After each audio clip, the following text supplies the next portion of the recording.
Overnight full timing, and this happens.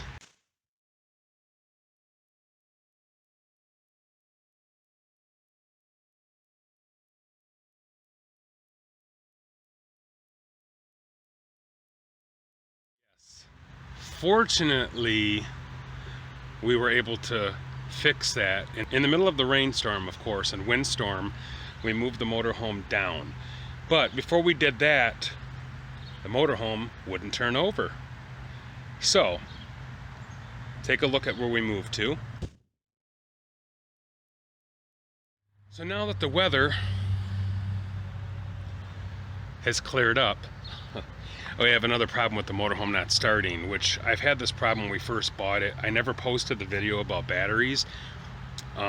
One simple thing to fix that in the case of emergency. The nice thing about the Mothership is that the house battery and the chassis battery are right next to each other. So the trailer battery, or the coach battery, that runs all the house lights on 12 volt, has juice. I keep it charged all the time. It's a 100 amp hour battery.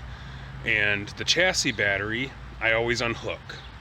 What had happened is, this is the ridiculous part, because instantly as an RV owner, you start thinking about the battery not, or the alternator not charging the battery. You start thinking all the worst case, the starter, all the worst case scenarios. But I'll tell you what, it's these little stupid things right here. Do you see all the, I don't know if you could see it, but that's corroded and rusty. It's stopping the cables that I'm going to show you in a minute from making good contact with the battery, which therefore won't give enough juice to the starter and start it. Back to jumping it.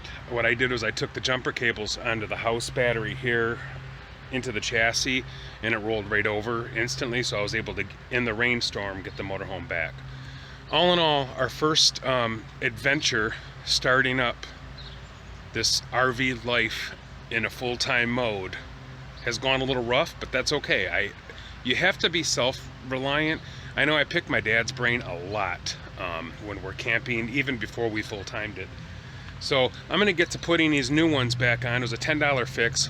Hopefully that works, and I'll come back to you in a sec. See the rust on both of these, and I got some of these here. This is a battery cleaner, and I'm gonna spray those, take a wire brush to it, and you know, just to get that corrosion off there before I put my new ends on. All right, so these are the new ends.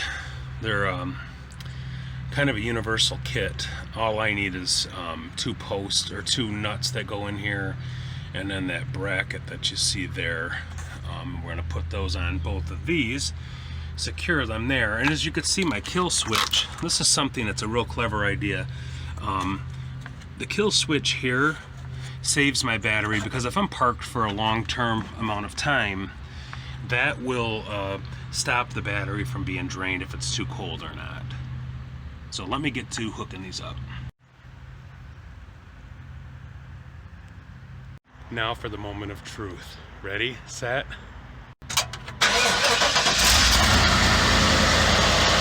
And that, my friends, other than the dust, is all it was. Those little culprits right there.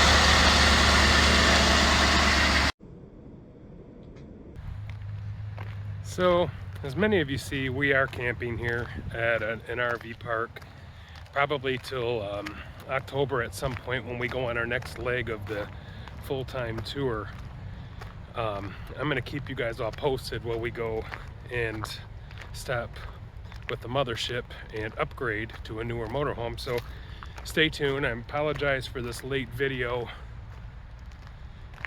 due to some technical difficulties, some battery issues on the Mothership and all that fun stuff, but I promise I'll give you a nice tour of this campground before we leave.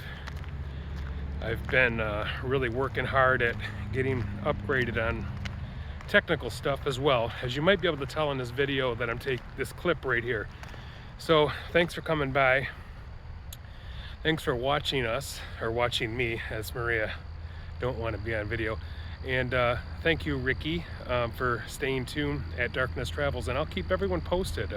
We're going to head south and probably look for another motorhome. So join us on A Full-Time Life, and we will see you very soon. Thanks so much, guys.